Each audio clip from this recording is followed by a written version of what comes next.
for inviting us down here today. Now, you are a converted lot of people about fashion and the environment. So some of what we talk about today, obviously, you already know. But it's one of those things that when you dive into this area, you always come up with a slightly different take. And I'm sure that there will be things you'll gather from this, and there will be questions. I like to think that I can answer most questions, so feel free to fire away. The first thing I want to show you is this, which you may have seen before, but it's probably the most powerful thing that we ever show when we're talking about fashion and the environment, because it's what happens to clothes at the end of their life. It's a short BBC clip. We think this is the best that there is around.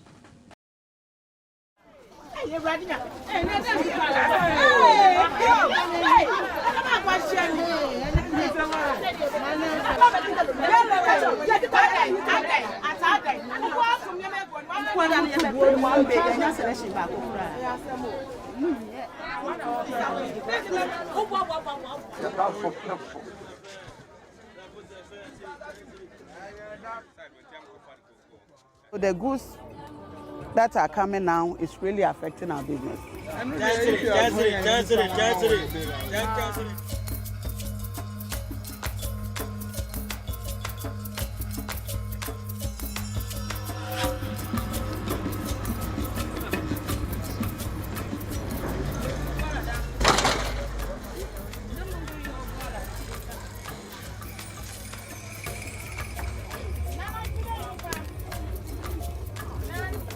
Hey, ni mwana hana kwa long seafood. Nti na me chiro wishi we medigu no. Na sa jiwe he.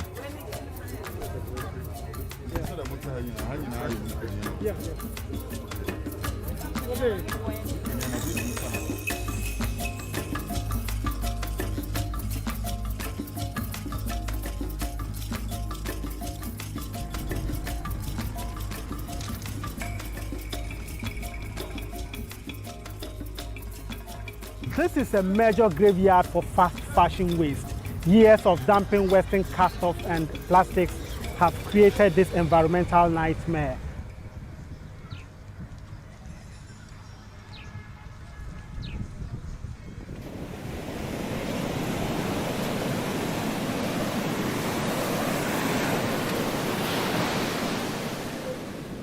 You can't take it out. You have to dig.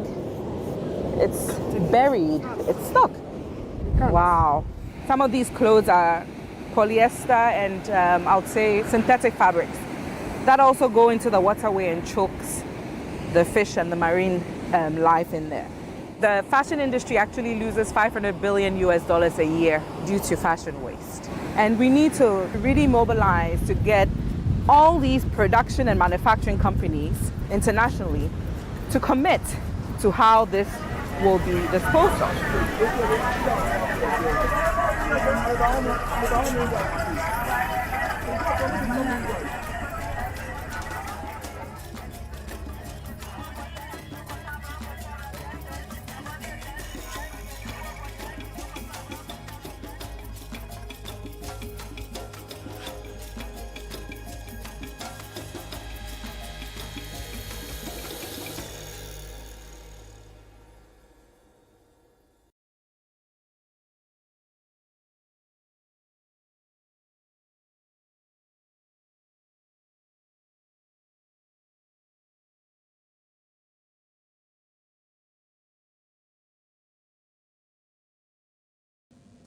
We're going to stop there because it doesn't matter whether it's here in Ghana, whether it's in Kenya, there was a big article about Kenya recently, or whether it's in the Atacama Desert, where the atmosphere means that it doesn't biodegrade.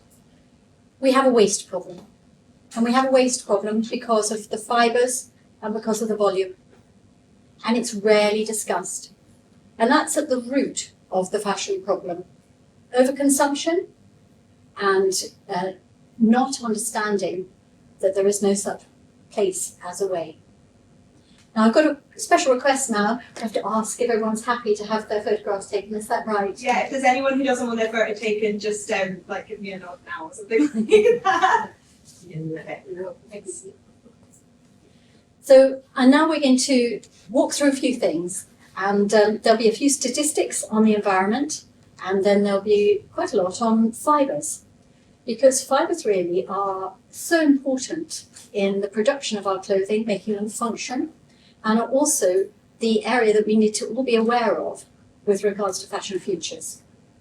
Personally, I think Scotland has a big role to play in this. We have a lot of trees, and you'll see why trees are important. We have a lot of sheep, and wool is a thoroughly underrated fibre. Its qualities are extremely powerful in clothing, especially for Northern Hemisphere people. And we have the possibility to grow jute and sort of linen, develop linens and other alternative fibres, natural fibres. So we have potential. Right, let's move on.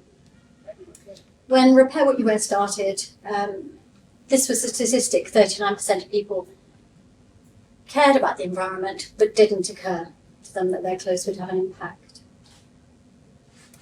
But at the beginning of January this year, it was the big news story for The Economist, that repair was going to be the biggest, one of the 5 big areas of growth. And you've seen that organisations like Patagonia have turned themselves into a charity, and they were very into that whole repair ethos. It changes the model because they're also going to have to look at profit, and so there are various issues engaged in it. But the Ellen MacArthur Institute says 23% of future jobs in the fashion industry will be in repair. So there's a big future. What we have to do is make sure that we skill up people so that they are in a position to take advantage of that. The circular economy you'll be familiar with is predominantly about reuse. But with fashion, it is a bit of a problem because we can't necessarily find a reuse for everything. And so we're going to look at today the fibre components. We've looked at why we have to reduce, but we'll look at that in a bit more detail, and we'll look at repair. Then we'll think about how we can make that into a more complete model. This is a nasty one. We are on the left in 2018. This is a McKinsey report. Our greenhouse gas emissions, we've got a little muddle there. We've transposed this, but don't worry. We are way above target, 50% above the targets to meet the 1.5 reduction agreed in the Paris Accord. Even if we reduce our emissions in the brown zone operations, which they're being required to do at the moment, but it's slow. We reduce upstream emissions, but the majority of our product has been outsourced to places where there isn't that much control. And we encourage sustainable behaviours, which is what we are all doing. That's very effective. We're all participants in changing behaviours. Even if we do that, we'll still be 50% above the 1.1. I don't want anyone to give up. I think it's an important fact for people to realise that fashion is a very, very big polluter. And it doesn't get the press it deserves. And I think that's because people want people to keep spending because it's part of the economic model. Okay. It also, by the way, is responsible for water pollution. We've exported a lot of our production to places where there isn't the legal framework or the ability to prevent pollution. And the really important point, could you just, just go forward, and it should snap down. 70% of the carbon emissions come from the making of the clothes. So once they're made, the job is done predominantly. And what we need to do is extend the wear. I tried to update this, but it was very difficult to update because after 2015, I couldn't get a hold of a decent comparable information. So let's just look and see. The rate at which we wear our clothing has gone down from 2000.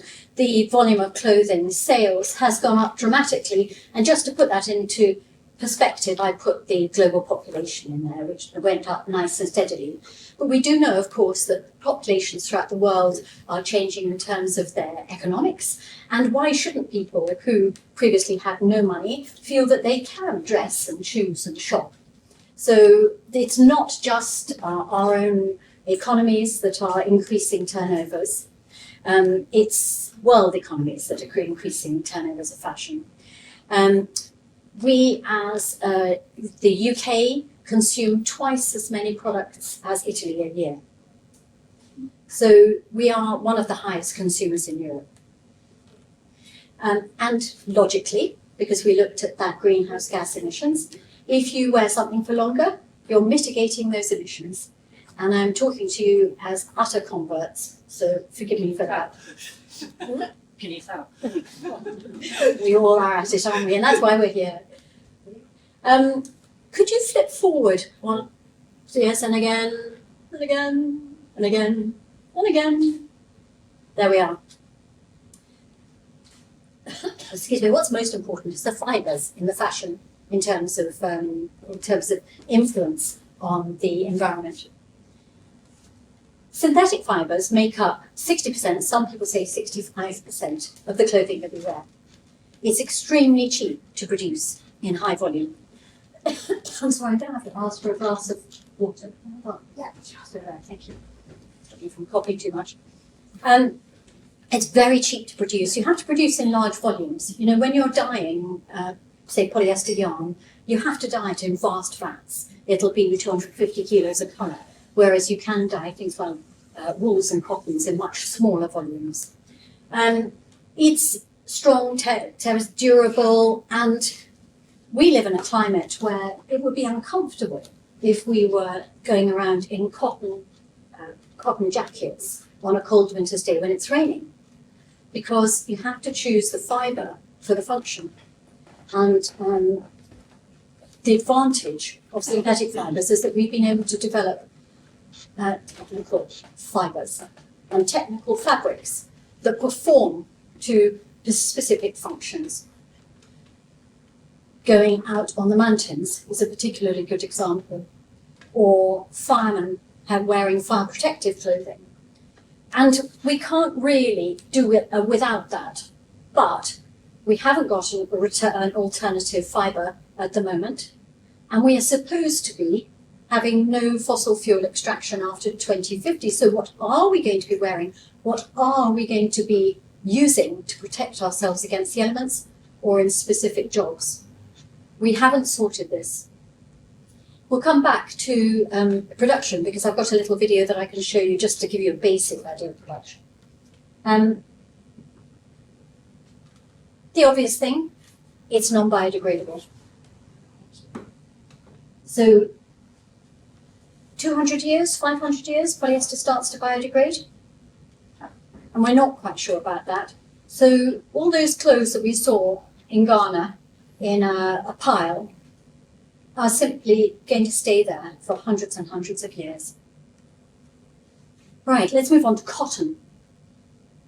Cotton is a wonderful fibre. We'll all enjoy wearing cotton because it's soft, it responds to your body because it is absorbent. It can take up to 35% of the body's moisture. It's long-lasting, moths are not going to eat it, and it's biodegradable. But we'll have a look and see what the environmental impacts of cotton are in a minute. Cellulosic fibres is one that's thoroughly under-discussed. Hands up who recognises what I mean by cellulosic fibres. And reading a blows and viscous. Viscous. Viscous, yeah. Used to hear this. Oh, well done. So it's getting the 70%, it's getting the wear longer. Okay, well, cellulosic fibres are viscose, acetate, and bamboo is a cellulosic fibre. And we'll look at the construction of it in a minute. They're very soft. They are somewhat absorbent, not as absorbent as cotton, but it makes clothing slightly cheaper, drape better. All those dresses that were popular in the last few years, those floral dresses that floated and were in fashion, they wouldn't have looked the same if they'd been made of cotton. They would have been sort of starchy and a bit like grease. I mean, the film. And then wool. Wool is naturally insulating, good recovery, antimicrobial, and I wear it a lot in Aberdeen. It means I can turn the thermostat down. For the vegans among us, I really apologise because there is no way to square this circle, and I'm rather hoping that we can maybe have a debate but stay off the real nitty-gritty on this in this discussion today, because wool could be a good fibre, but I'm fully aware that those that are vegan have difficulty thinking about wearing an animal fibre. Okay, let's move on. There's a lot of emphasis now on recycled polyester. And that's a good thing because you're using plastic bottles in something that otherwise would just be landfill or burned for energy. But just a reminder, and I don't want to be depressing, but you can only make it into clothing once. And then that's it. So again, we're going back to that longevity thing. It has to be worn for a long time. Cotton, I don't want to be depressing, but I'm just going to tell you the things and then we'll look on to the good things. Okay, could we go to so cotton, I'll tell you some good news. When I first started teaching 15 years ago, global pesticides was 23% of the global pesticides, and now it's only 16%. And it's 6% of global insecticides. And it's the very, very big producers have a lot of say in this. They use a lot, but also so the small producers. And very often you see images of cotton farmers who are going around with sprays and no masks.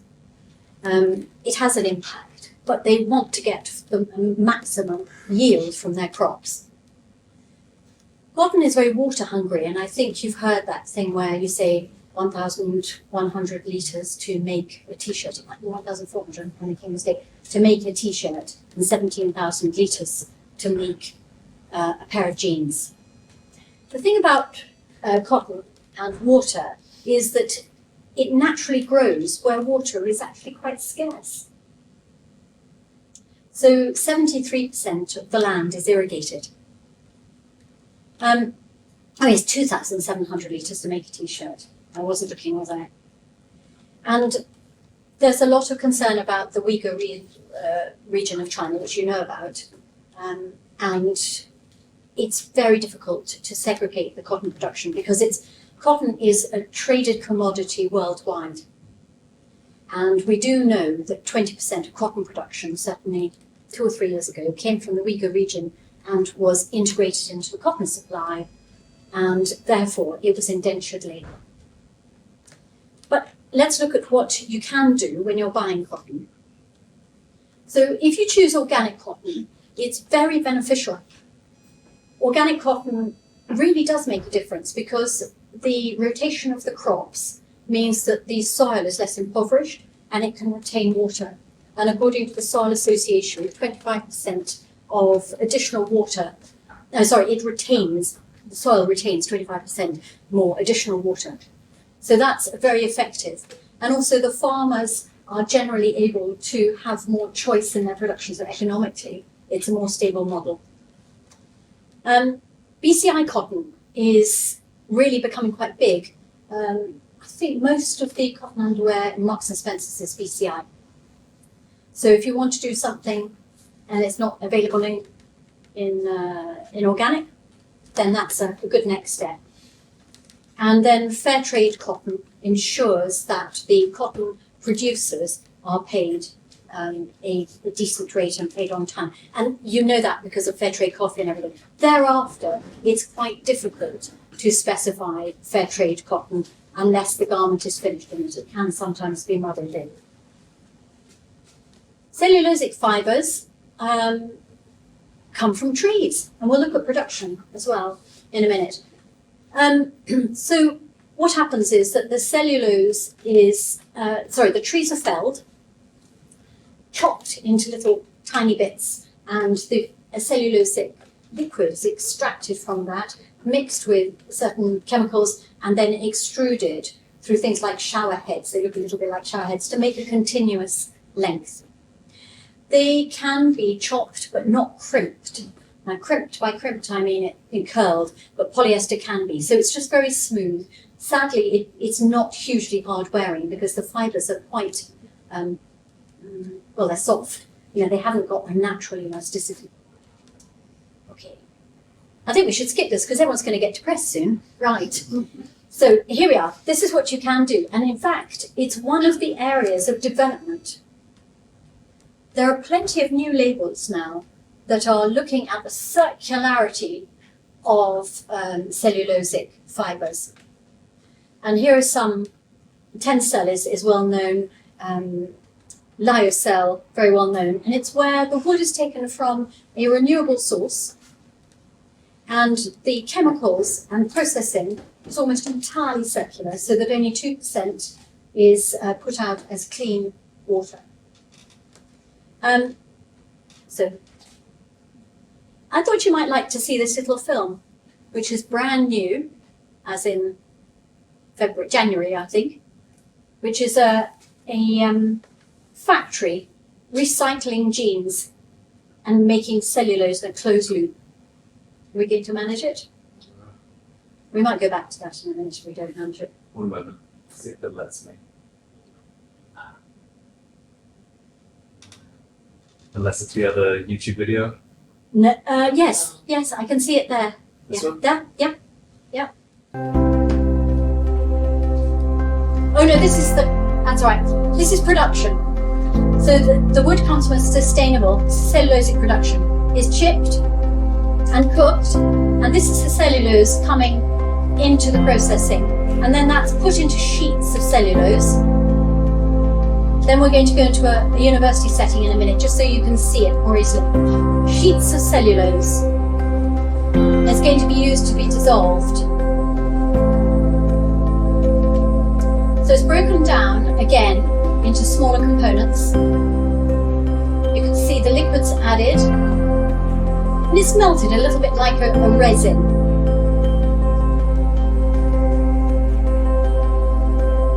And then extruded. There we are, there's your shower head. Now it's then will be cooled, lengthened, extracted, and it's created to form. I've got some to show you. That looks very like this. I'm going to skip the yarn spinning. Right, we'll go and find that other nice film about a new factory which is being developed in Sweden, which is turning old jeans into new fabrics later on. So if we can go back to our presentation. We know all that, so let's just... Now, why did we set up Repair What You Wear? We set up Repair What You Wear because as we went around teaching, as we went around doing work in schools and things, we could see that there was a lack of hand skills. And with a lack of hand skills, you therefore couldn't even attempt to mend. And it's a generational thing. Back in 1990, if I'm going to make it simplistic, back in 1990, there was a change in the schooling system for home economics. And it moved into technical. So everyone started learning on sewing machines and hand skills were removed.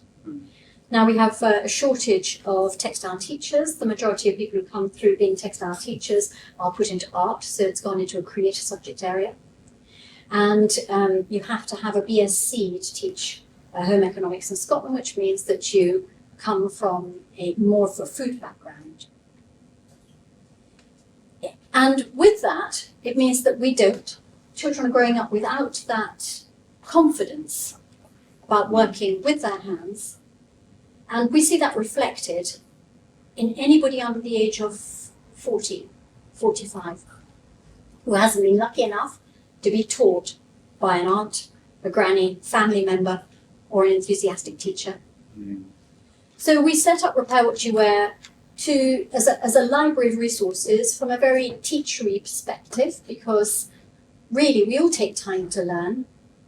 And if we don't learn the basics, then we can't spread our wings and fly off and be independent in our actions. So we've developed a system of teaching hand skills. Just threading a needle is more than some people have been able to do. And the way that we do it is secure for the majority of people. Buttons, obviously, back stitch, and we also do herringbone and ladder stitch. With those core skills, you can mend about, we say, 75% of your clothing. And you can adapt the hand skills you've learned to apply to other stitches when you need to extend your skills. We teach it in quite a few ways. So it's videos, but it's also written. And the written format is tested by teachers, so the wording should make sense overall, and there's a graphic with it. So it doesn't matter what kind of learner you are, you should be able to access this with others, or if you forget afterwards, then independently by using the resources. I know a few people in here who've come on our Mending Mentor courses, and it has really helped them understand what it's like as a learner. Yeah, and I think it then has a really good ripple effect. We've been part of London Repair Week this week. We've been teaching online, and we've had 5 or 6 people in a group, 6 or 7 people in a group. They've all been working through this system, and they've all managed to feel confident about their hand skills just by the end of an hour. It's tremendously powerful. We were asked to do school uniform men's because 60% of parent carers are unconfident about sewing on a button. Clothing's very cheap and they don't necessarily either know or have the time to think about the environmental impact of repurchasing. They reach because they're unconfident for new and not to have the skills just to sew that button on. So we were asked to produce some videos for uniforms, and that's what we did. And chewed cuff is one of the most popular. Yeah?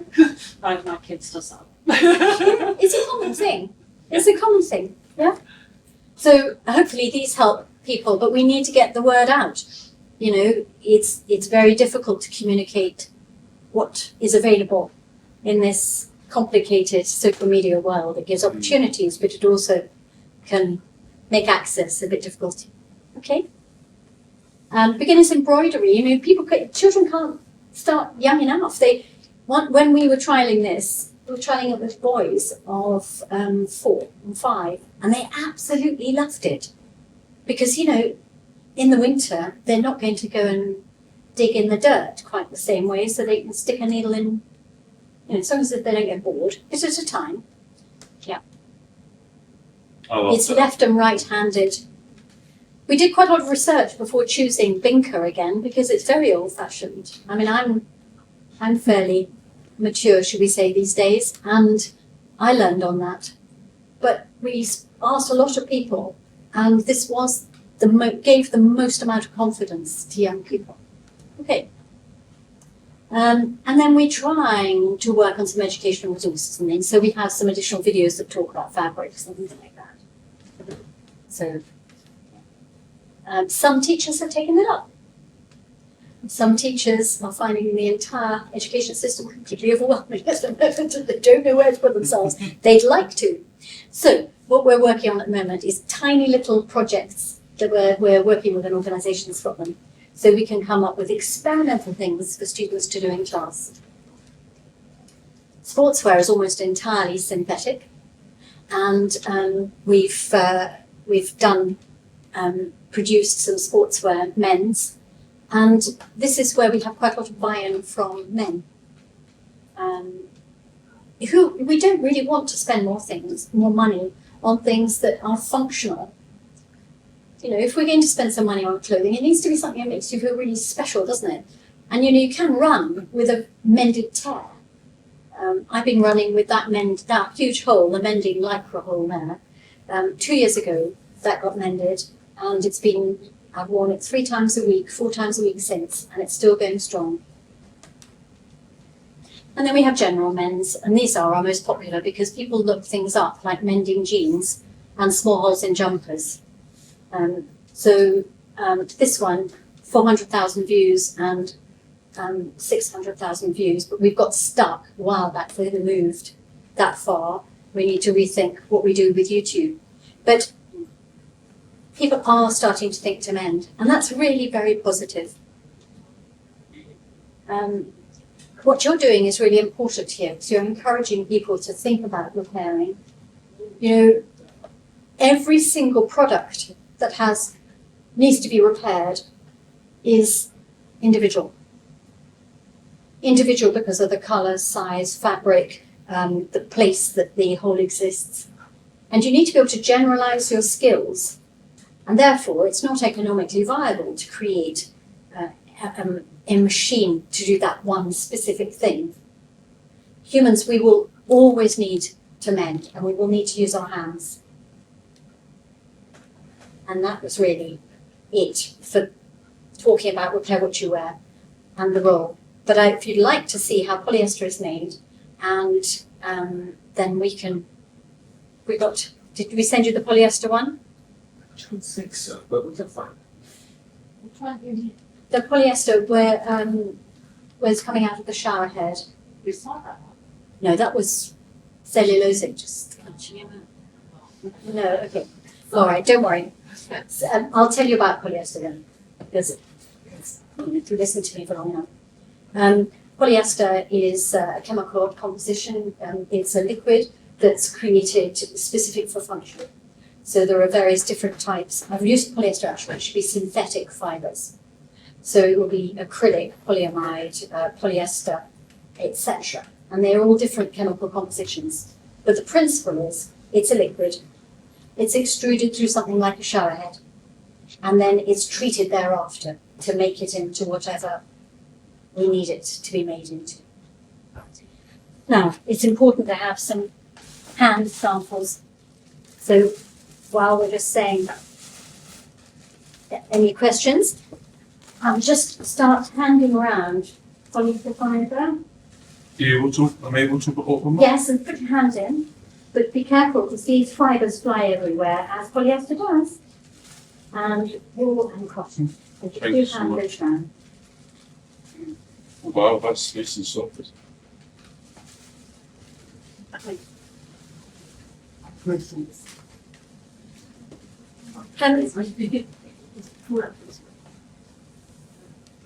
Thank you for listening, and I hope that that was the sort of thing you were expecting. There's plenty more to talk about, so if you have any questions, then please ask away.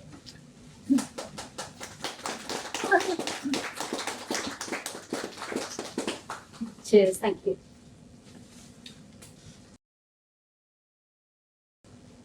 It's more of a comment and a question as well. So in America, we've seen the right to repair movement for electronics going quite a way now to force like big name labels like Apple to now produce like self-repair kits. And actually the OEM, the original materials to be able to repair the devices at home and do it yourself. And I'm just wondering if this could be translated into the clothing sector, where about Zara or H&M or all these companies will be forced to provide by law or by the pressure of the movement to provide the original material that we've used to produce that, and also more importantly, they're manufacturing the templates and stuff like that which we use, and there's stuff like that.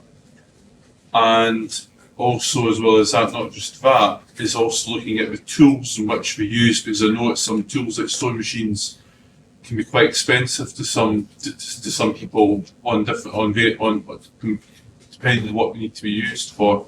So having a hiring scheme through that, I'm just wondering, is this something which you think would be appreciated, but actually that we get pressure added on to the manufacturers themselves to actually bring out all this material, which is currently protected by intellectual property rights and stuff like that, but to try and destigmatise that and come back into the space? The law on white goods is going through, as you know. Fashion has hit some problems, mainly because the product is identified by an SKU, and there's too many of them, and the churn of the products is too fast.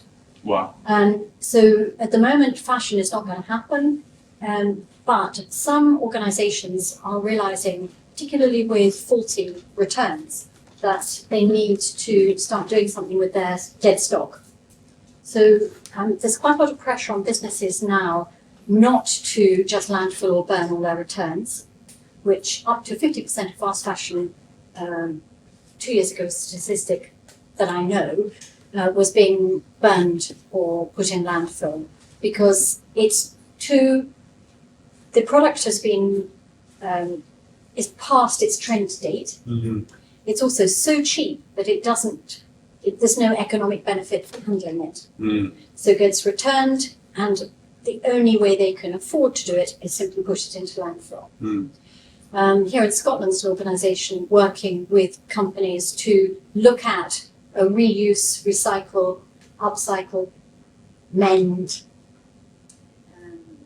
of goods, and they're striking deals with some bigger retailers. What's the name of it? ACS. Well, Yeah. I'm not moving. And I haven't spoken to them that recently, but I've seen them pleased that they've got these people on board. Levi's were doing repairs in their store now. Yes, and Also noticed they're selling pre-patched jeans now, rather than pre-ripped ones, which I guess that's good. That's good, isn't it? I like it's cool that. now. Patches are cool, aren't they? Yeah. Primark was actually running repair sessions that came up on my Facebook, and I was like thinking how many people who actually would repair Primark stuff were actually the ones who buy it. A lot of them, they'll go in and probably get the repair, but they'll probably buy more stuff from Primark on the visit. So it's not like kind of we're actually going, I've repaired it, I fixed it, but oh, I like that top, I'll get that as well. Apparently some of them are now also selling pre-loved stuff. I don't know if it's the end of one. it is. I've just heard from people. I'm not thinking how many of those people also kind of go in and end up getting something else that's new. So it's not exactly fixing it, it's just kind of encouraging buying more. Well, it seems to me, and obviously I'm perhaps older than most people here, you would buy something and think, oh, I like this, whatever it was. I could go back and get another one, perhaps a different colour, and they would still have it. But now, because things come and go so fast, they seem to feel that they've got to have new stock all the time, rather than having this is spring, this is summer, winter, whatever. And we need to learn that some of our possessions need to last a bit longer. But the trouble is, once you get used to this is what we do, it's very hard to go back. It's very hard to go back. So it's become a hobby, really. Yes. Shopping is a hobby, and there's it's quite well financed. So you can pay through ClearPay, and even organisations companies like Jigsaw News do part payments. So the payment issue is already set up. When I first started as a retail buyer, which was a long, long time ago, we had 2 key seasons of the year, plus small changes. You had a baseline of products that you sold that would change. But of course now it's 52, it can be 52 seasons, 52 turnovers. I mean, it's just continuous. And it's just in the economic interest of the company. Yeah. And that's just what it is. And it's so cheap because it's not manufactured to very high standards, it's manufactured in low-cost countries. And the wages of the people working in the textile industry are between 13 and 23% in very often of the local living wage, so that they are already paid considerably less than other industries. But some of them are very economically very dependent on it. Bangladesh is super dependent upon the fashion industry, and COVID has done a lot of damage. And there's a professor up at Aberdeen University who's done a whole report on that and is very concerned about what will happen to the Bangladeshi society if we turn off the tap on fast fashion. Then we find ourselves with a debate. I've got quite a little bit of some lived experience to bring to this, because my mother was, when my mum and dad split up and I was brought up by my mum, I'm neurodivergent, I've got autism, so my mum found it very difficult to decide to go back to work, because she needed to look after me as a full-time carer. And when she looked at online, this is before online, she looked at the Yellow Pages when it was around, and she saw this advertisement for this, for doing sewing, for doing knitting at home. Yes, and and basically my mum got this person coming up, because we used to get visits. I used to get visits by these random women. I was like, oh wow! I thought, is that my mum's got lots of friends? And so basically, she came in and she was making these. She was like, I could hear the knitting needles every single night, and she was doing it. I just could not, and it was like, I could smell it, and my mum was like saying, "Oh, do you want to make a wee thing?" It was quite fun, and I found it really quite good, and so what happened was my mum got like £75 per jacket for what she did, and she did 3 jackets for £75 for £75 per jacket for 3 of them, and all we had to do was basically send the yarn, you get supplied the tools, you did it all, and you packed it back up, and it was when Securicor, that was basically, it was like the company which was like way before FedEx, basically came out, and they basically you slapped the label up on the bag, they sent it away, and my mum found out it was getting sold for £175. There was a mark upon it. But the thing is, this was, I'm like to myself, in this new way of working now and working from home and all that, and especially with single parents and all that, my mum then tried to do that, and it's now gone into like these now multi-level marketing schemes have now come in and say to like single mums, oh, you need to go and do this, you need to go and do that, and I'm like, it's unsustainable. And I would love to try and be able to see how we can be able to bring a repair movement whereby you get given like 3 garments which are broken, repair them on your own home, and be able to then get paid a real living wage for your work. Because the thing is, I think that people who are disabled as well, who cannot go. I'm lucky I went on to Enable Scotland, but I was forced to actually go and do these things, to go into industry, to go into that. I don't really want to work for Amazon, and I work for Amazon. I don't really want to work for them. I want to work at home. I want to do something happier. But the thing is, we're just being forced into that, and it's like, I really want to do something at home, but like doing, and I love cross stitching. I love that like embroidery thing. It was so beautiful, and it was so beautiful, and I just wished that we could have something. So what you're talking about is home working repairers. Yeah. And that's a very good model, actually. That's a really exciting idea. What we have to do is make sure that people are skilled up enough to do it. And we need to, again, bring those skills down generations. Yeah. Yes, we can, if they're not being developed in college routes or things. Yeah. Yeah, that's a good idea. And there are plenty of repairers who have premises because that's one of the things that people feel they need. But it's possible that it might go back to being word of mouth or online because the cost of holding a premises is expensive. Yeah, very good. Yes. I was just curious about, you said you like organised some smaller projects with schools or developing. Well, that's what we're, yeah, I yes. just wondered what they were.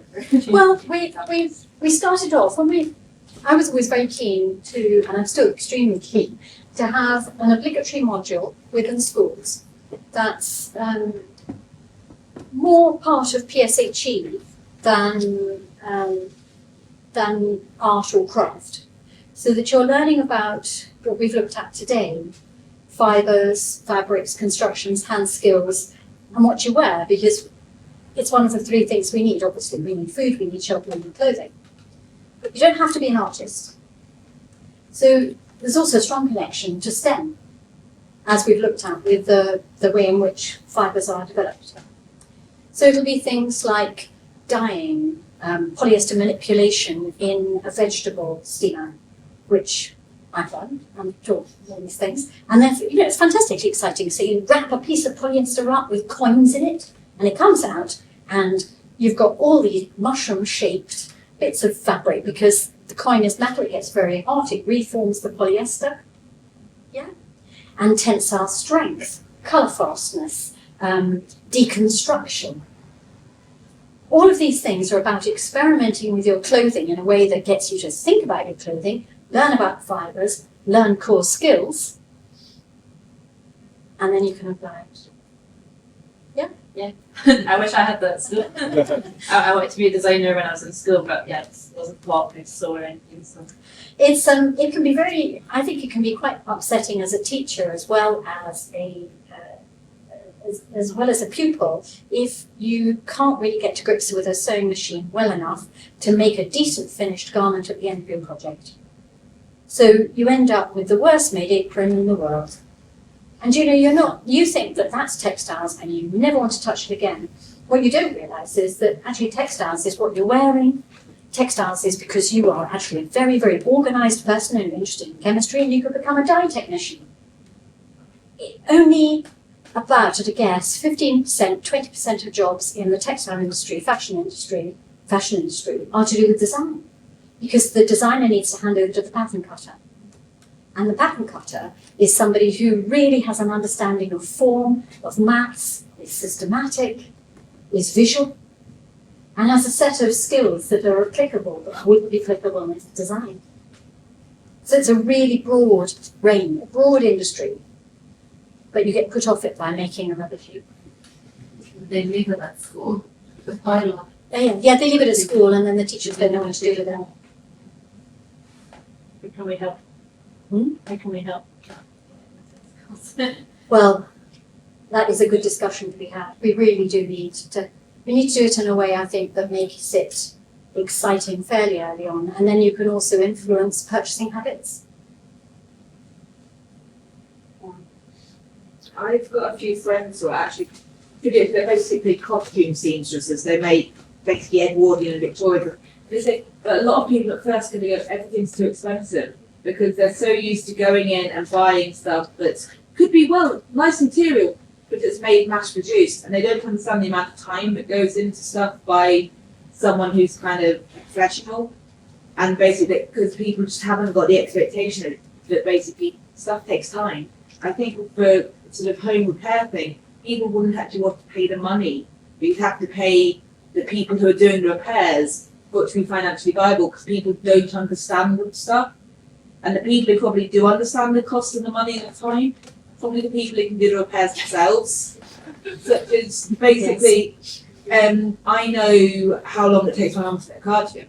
I can knit my own cardigans. So I wouldn't need to ask her to knit one for me because I can make it myself. And it's that whole thing of basically, I know how long it would take, I know how much it would cost. And I wouldn't want to pay someone to make something that thing. I'd go, I'll make it myself. And I think that's some of the thing that the people who don't have the crafting skills don't understand the amount of time that goes into making something or repairing something. until they come on to something like kind of stitching their ditches and go, oh, actually, this was easy. And then they realise it, and then they might do it. But you need to get the sort of first thing that gives them the kind of going, actually, I can do it, rather than just trashing it. Because if you look for something cost-wise, it's expensive because you've got the skill, and obviously, if you've got the skill, you want to charge for it. Yes.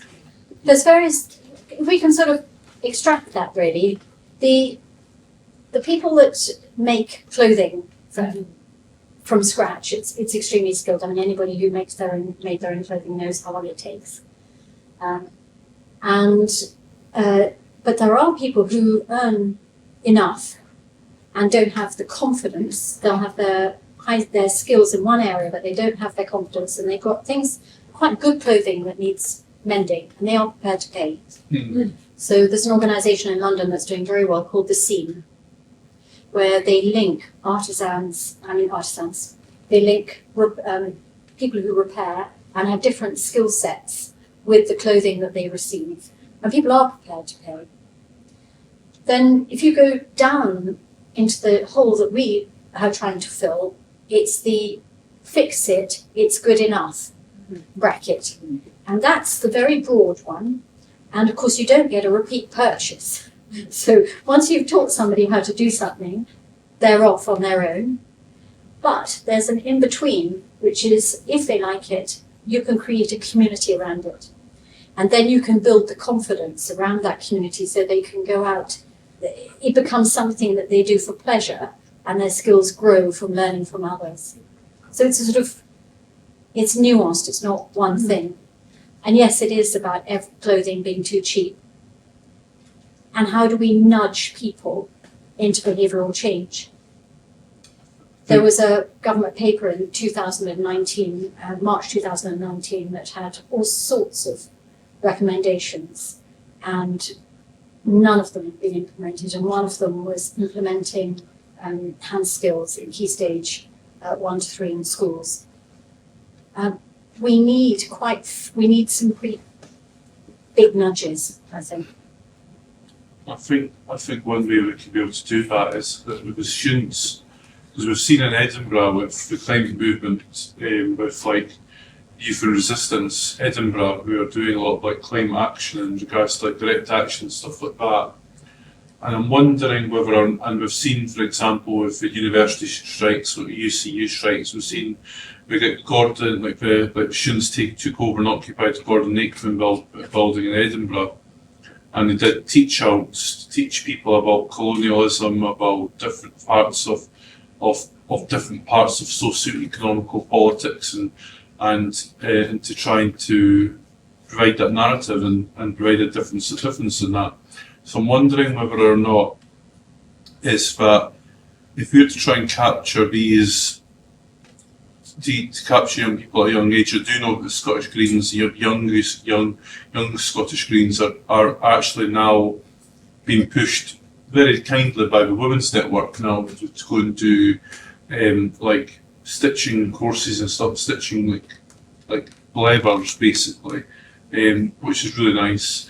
But one of the things which we would love to see is maybe going, is like instead of having like we could look at like non-violent direct action, one of the things we could be able to maybe look at is maybe looking at getting like people, and this might sound crazy idea, so forgive me if I'm from far up thinking here, but having like the older generation sitting outside of schools, knitting and sewing outside of schools and as a wee symbolic protest. You might not be aware, but we've been doing Stitch It, Don't Ditch It events in Edinburgh since April last year, once a month up until October, and we're starting again April the 22nd this year, where anybody who's interested in joining us with a camping chair and a banner, there's a couple of the banners on it, and those chairs, you're very welcome to come with us. And what we do at those events is we engage with the public around issues which are to do with climate and clothes and mending, and we direct people to Ross's website and to come along to SHRUB, to our repair cafes that we have here. That's amazing. And I certainly thoroughly enjoy it. I hope that some of the other folk. Yeah, I love it too. How many people would join you? How many people join you? We usually have about half a dozen, but basically I started on my own last April and have gradually been increasing in numbers. So anybody who wants to join me, see me and I'll add you to the WhatsApp group, because the idea is that at any stage, if anybody wants to organise a Stitch It, Don't Ditch It event, they would have ready access to all the people who might be interested in coming along and doing it with them. Because there's always dates that people can't manage and that kind of thing. And also we're looking at ideas for where to do it. Because so far, I think the lady who started the Stitch It, Don't Ditch It movement in London, they had started by sitting out, in the middle of the shopping centre. And I think they're a bit chicken for that. So we've been tending to do things like the prom at Portobello and Princess Street Gardens and Meadows and places like that, where people have got a bit more time to chat, and also it's not as loud. And sometimes in shopping centres with all the traffic and such like, it can be quite loud. But anybody that wants to get involved, see me. I just think it's about interfacing and all the younger people and showing them basically about this, because I think that's where. Because I remember when I was at school and I remember when the only thing I learned in sewing was making a peg bag. That's all I remember. Making a peg bag. I mean, I'm proud of it, and I gave it to my mum as a gift, and I said, "Hey, Mum, that's my wee present for Mother's Day," and she kept it for life, and I was like, "Wow, that's so kind." But the thing is that the thing is this. So I think as well. I really also think that we just need to. I'm just trying to find ways of how we can build to bring the climate movement closer to this, because we've seen a lot of protests and we see a lot of glue-ons and lock-ons and stuff like that in the climate movement, which and things like that and direct action. But I'm just wondering, what can we do to really mobilise people around that? And I think it's about trying to do it in the softest, kindest way possible. Yeah, and I think the other thing that we've started doing through SHRUB is, I'm pointing at Alan as SHRUB, but really to here, is some of we've done 3 now sustainability fairs. One was in the National Library, 2 were at Maple University, and we're chatting to Rita about doing one at Edinburgh College as well. And we've got a lot of engagement from students, so it's university-age students there, and the free sewing kits that we've been doing here. They've been very popular indeed, and just and that we sort of talked there about Mary, your marvellous examples, and we've got photos of mending of jeans. It's the basic things that are actually useful for people, isn't it? They say, "Oh, I've got these jeans, I'm going to come in and use your sewing machine." And a lot of people have actually come in to the sewing cafe, haven't they? Bought their stuff in the back of the fingers. And more of those things. Yeah. But I think one of the things that we've all found in doing the sewing stuff is, you sit down and do something straightforward, like sewing on a button with somebody, and they're kind of like, "Wow, I'm taking this home and showing my mum," and and they're really sort of, "Oh, yes." One girl said to me, "This is exhilarating." Yeah, they sit on the pedal. Yes, and you're absolutely right, and it's joyous, isn't it? And that's why we do it, because it is a joyous experience, isn't it? It's addictive. Yes. If there's any hope to give people, my kids goes to primary school in Midlothian, and they've got a knitting and sewing club on after school. It's oversubscribed. I've not managed to get my kids into it, and I have to teach them to myself, which I think is what I pay my council tax for. But but it's fun. But it's the kids will love it. Every term it's full packs. So there is people are want to do it. Yeah, and you're right. And that's many people. And so my daughter's Glasgow University, and very my friends started up Glasgow University Arts and Crafts Club, which is not only sewing, it's anything.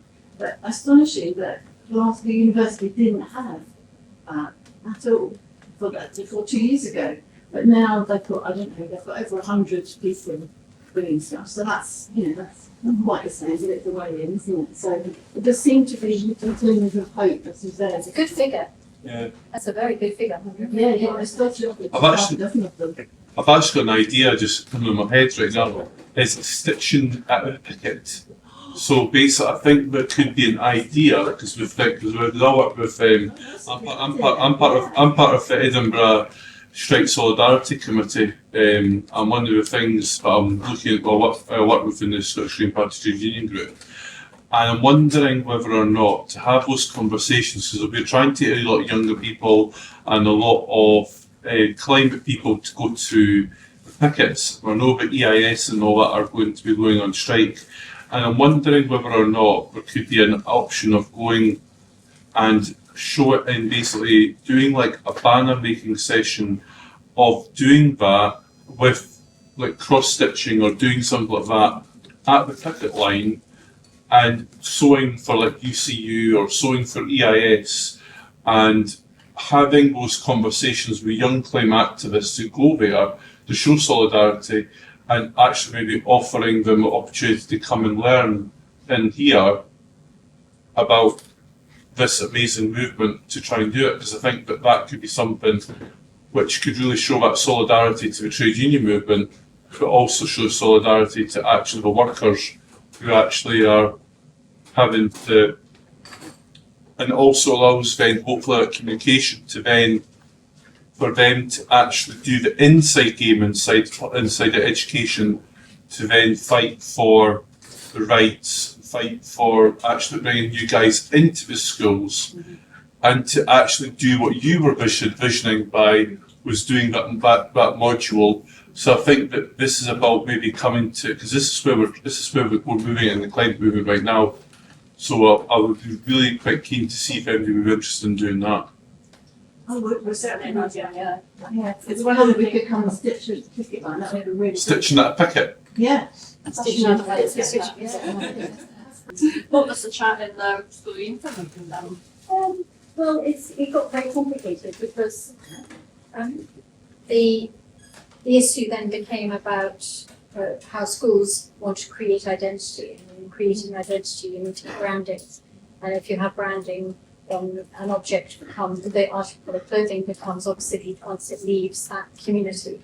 So there's the technical, how can you have something where the branding is flexible? How can you create more common resources within a bigger zone, which is something that I know Ellie and I are very keen on. If we could have in the centre of Aberdeen and Aberdeenshire a uniform depot where there's mending, cleaning and availability and then credits to those on low income so that good uniform can get to circulation. That's the sort of ideal. And then it started getting involved in, well, if you start importing, who are you going to work with to manufacture? If you slow down, what's going to happen about those rural communities in Bangladesh that are not making the clothes, therefore they're going to be impoverished, at which point my head hurt. I think it's very difficult because we can't tackle everything. Yeah.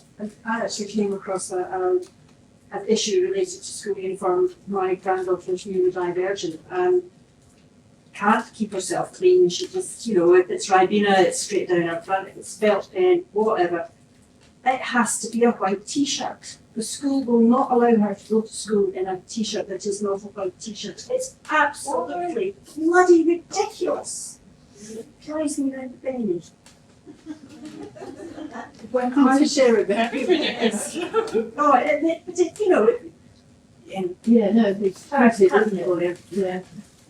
But it's also things like the schools that I went to, we had blazers with badges sewn on when I was there. So basically the blazer was just a standard bottle green blazer. By the time I left, they let our year then you had to go buy a blazer with the badge actually embroidered into the pocket. So it couldn't be used by other schools in the county but might want a green blazer. And things like the primary school went from having plain white tops to ones that are embroidered on.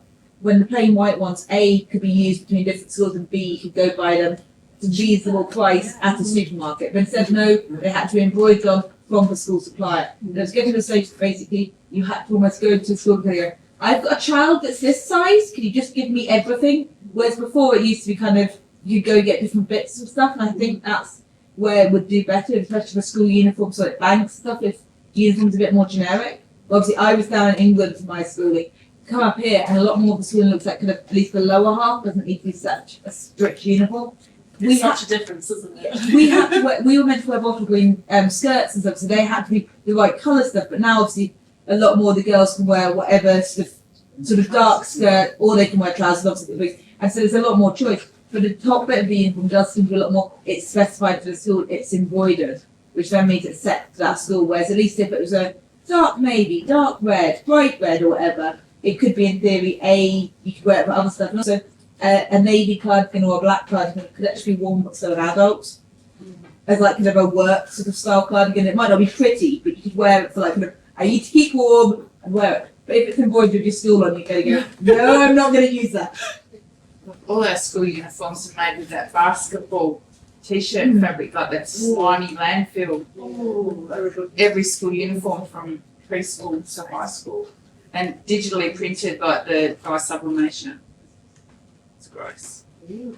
I think school by school, I understand that my son's school, there's like a little opposite girl that her mom said she struggles to take clothes on her or even brush her hair or whatever. But her head teacher said, you know, doesn't matter how she comes in.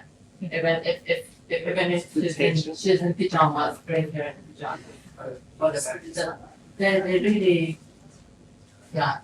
easygoing. The special schools in Edinburgh are really good. I worked in respite for adults, and we had some who were still at school, but they're transitioned to adult respite therapists. And they would prefer them if you're wearing the right colour top. But as long as basically they turned up and they had the bits they needed for the day, they didn't mind. Yeah. It's more of a mainstream school seem to go, no, we want everyone to look the same. This is a mainstream school. Okay. Yeah, it's a mainstream school. I'm saying this depends on the school management. Yeah. Some of them are much more relaxed. Yeah.